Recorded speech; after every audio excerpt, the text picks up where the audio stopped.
Well, hello and thank you for joining me for another Alex on Tech and ITY TV interview. I'm here today with Daniel Kennedy. He's the Senior Product Specialist at Sony Australia, and we're here at the launch of some new 2021 Sony televisions. So look, I've recorded, welcome to the program.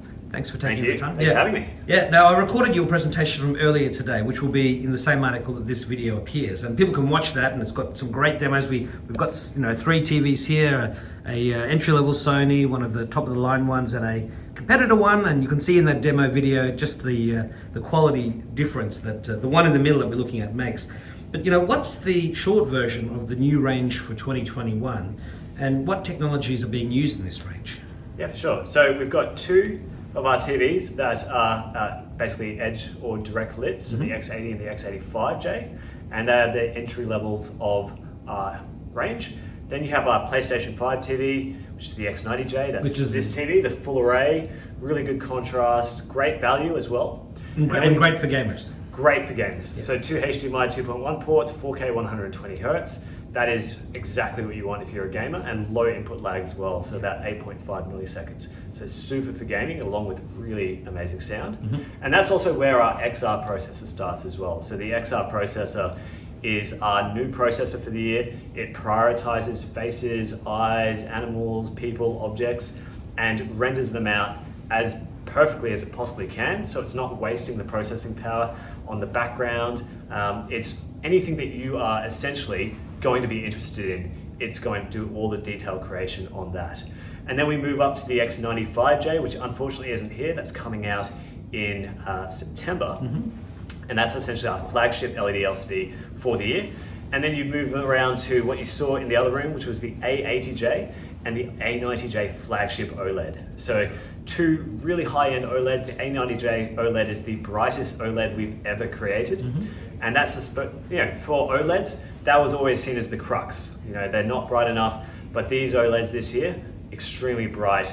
They have zero faults, and the sound out of them, as I hope you will agree, was absolutely mind-blowing. So really good sound on the OLEDs this year as well, as you'd expect from Sony. I know that when you were playing clips from The Showman, and the lady was in, and it was just very glaring on the recording. I had to actually pull the brightness down because it was just that bright. So yes, I can. But that's what the camera sees for the eye. It looked perfect. Yes, exactly. Yeah. Now, one of the things that you've introduced to the entire range this year is the latest version of Google TV. So what differences are there with what you had last year, and for last year's TV owners? What's the upgraded experience for them compared to the even better Google TV? Yeah, so last year we had Android TV, and that was a really good experience for all of our customers. That's now been upgraded to a very close to Google TV experience for them. So as we do every single time we release new updates, we do think about the older TVs and upgrade them as well. But the new Google TV for this year on all 2021 devices is so well refined. It's all content based. So it doesn't matter if you've got a Stan subscription, Netflix, Amazon Prime, Disney, etc. It's going to create all of your content in one place, and based on your viewing habits, recommend you content as those new content pieces come available. Shall we bring it up on this? Yeah, for sure. Yeah. So this is essentially the new Google TV for this year. You've got the For You tab, which is all about recommendations based on your viewing habits. So if you watch a lot of action movies, if you watch a lot of romance, that's going to be recommended in the top picks for you. And you can actually train it. So for example, if I'm coming into this top picks, if I'm not a particular fan of the split, I can long press on that, and I can either watch it on Stan, add it to my watch list, or I can say, you know what, not really my thing. So I can actually dislike that particular piece of content, and it will then remember that and change my recommendations in the future. If I did, for example, want to watch this Walking Tall movie from Stan, The Rock, I can add that to my watch list. And essentially what happens then is when I come to library, that's there for me to watch later. So it remembers what I want to do and what I want to watch, and it'll put that there. This is also where every movie I've ever purchased comes in, and all of my shows that I've purchased in the past comes in. Doesn't matter how many other devices. I could have purchased that on my mobile phone, I could have purchased that on my PC. it'll be available here. So I don't have to do any additional steps. So that is really, really cool. And all your recommendations are split between movies and shows. So movies are obviously headlining blockbusters, things that you would go to the cinema for. And it'll recommend, again, based on new movies, trending movies, documentaries, etc. And you can select to watch that later. And you'll see here that, some of these, obviously I've got a Disney Plus account, so I can just click into that and start watching. But if it's not available on any one service, it will say, okay, well, you can buy that from Google Play Movies and TV, and it'll give you that option. Yeah. So that's quite a new thing there as well. Now shows, it separates them. So, shows are, episodes are released every single week, and it'll update based on your viewing habits. You can go in and watch the season that you want as well. And finally, we have Google Assistant built in, Google Home built into the TVs. And we also have Alexa capabilities in the TVs along with Apple AirPlay and HomeKit. So if you're an Apple user, which clearly you are, you simply just hit the input key and you'll see Apple AirPlay is there. I click into that, I set up one time, and Apple HomeKit, Apple AirPlay is available on my TV now.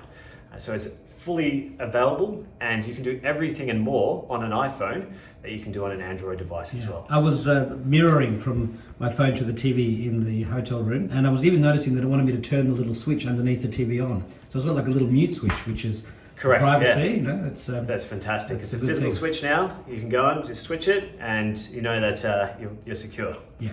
Now, before you were talking about the XR chip, and I'm imagining that stands for extended reality. Correct. Yeah. And clearly this chip, this is sort of one of the things that truly separates Sony from all those, every time there's a flagship TV, they cost thousands, and we've seen in supermarkets you can get giant TVs for $8.99, but obviously those devices just don't have the same level of technological finesse and sophistication and maturity that you guys have worked on TVs for, half a century. Yeah, the biggest thing about picture processing, and people don't understand this, is that you go to IKEA and you see all this fantastic furniture, but when you have to go and buy it, it's all flat packed. You have to take it home. You need to unpack it and assemble it. That's essentially what happens with your movie when you buy it or watch it on Netflix or any other service. It's compressed, sent across the internet, and it needs to be assembled, right? And our TVs are the best assembly experts. We can assemble it in real time as quick as possible. And some of our competitors clearly aren't that quick. And you start to notice a little artifacting and the image quality dropping. And we know that the internet, sometimes in Australia, can be a little bit slow and at the best of times. And our processors will ensure that even if the internet gets a bit slow, your image quality will stay consistent. And for consumers, they may not notice that when they get home, but they will really appreciate it because when you notice that everything is going right, that's when we win, right? Like there's a lot of stuff going on in the background to make sure that you just enjoy the content, and you never notice when the quality drops because the processor is doing all of that for you. And it's in sports and fast-moving action scenes that you can see on older TVs, and especially if you used to watch on your laptop, you would see this tearing. It just wouldn't be a smooth motion, but these TVs must offer the smoothest motion. And we saw it before in the demo. You had a competitor TV, and the tiles on the top of the roof were fuzzing, and on your TV it was just very smooth. Your engineers must really be working very hard to figure all these things out. Yeah, and they do all sorts of little tricks to make sure that happens. One of the key technology is XR motion technology that we've got on this particular TV. So generally, your TV would insert black frames, and that refreshes the color information of the eye, much as you do when you blink. But with these TVs, instead of doing full black frame insertions, which can make the screen a lot darker, we only do little black boxes on the actual parts of the image that are moving. So what actually happens is the image ends up being a lot brighter, and a bright image, as you know, is easy to see. You can see more clarity. It's like a camera. The more light you have, the faster things can go. And that's the same with TVs. The brighter that we can keep the image, the better the motion. And that's what our technology does. Yeah. I see a lot of people that are, you look on Gumtree, they're getting rid of their 50, 60, 70 inch TVs for $100 or $200 because they were from, maybe not 70 inch, but they were from 2013 or earlier. And those are the TVs that don't have HDR, or they have an earlier level of HDR. They don't have a lot of these technologies. So, how else would you encapsulate in just, a sentence or two, the reasons why someone should get their old TV, put it in a different room, give it to somebody else, sell it on Gumtree, and buy one of the brand new ones? Oh, for sure. I mean, these days, especially with the price, you know, a 55 inch that you could have bought 3-4 years ago, for the same money, you can get a 65 or even a 75 inch TV these days. So it's become a lot more accessible to go large, and large screen sizes are a lot more accessible to a lot more people.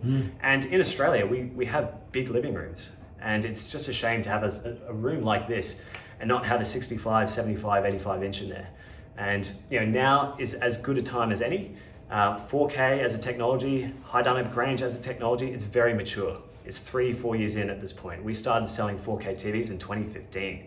So the technology is as mature as it possibly can get. And as I said, it's a fantastic time to buy a TV. And the smart aspect of the TVs has never been smarter. I mean, it's got everything now. It's got all the... Never before have you been able to control, use your TV to control your lights and vacuum cleaner and washing machine. It doesn't matter if you've got Alexa at home or Apple HomeKit or Google Home. Our TV works with all of them. And being accessible, not just tied to one brand or ecosystem, really means that no matter what you're tied to, our TV will work with that operating system, it'll work with your home, it'll work with your phone, regardless of the brand or the make or anything like that. So being flexible for our consumers, it's what we're known for. Yeah. Well, usually the battle on TVs is for which device sits on HDMI 1, but with yours, you don't need any extra boxes. I mean, unless you really want it, from 4K Foxtel or something, you just don't need it. Well, we've got 2 HDMI 2.1 ports on here. So for future HDMI 2.1 capable devices, you can have your PlayStation 5 or whatever's the next HDMI 2.1 device, or even a soundbar, like a really high-tech soundbar in that HDMI 2.1 spot as well. So 4 HDMI slots and multiple USB slots. It's more than enough these days. Now, just to get towards the end of the interview, you said one of the models is coming in September, and everybody knows that there's been global logistics challenges and shortages of various things. Is that going to affect people being able to buy Sony TVs this year? Really, it shouldn't. I think things are coming back to some sort of normality now, and the stock shortages that possibly we saw last year globally, they're not going to be they're basically a thing of the past. I think it's much more accessible. Things are returning back to normal. It's business as normal for Sony, and that's evident with our on-time product release this year as well. Yeah. Well, I guess the only thing really that is being delayed from Sony is the PlayStation 5 because of its global popularity. I think the PlayStation 5 is just hugely popular, and I think a lot of people have demanded that. Well, Daniel, look, thank you very much for taking the time.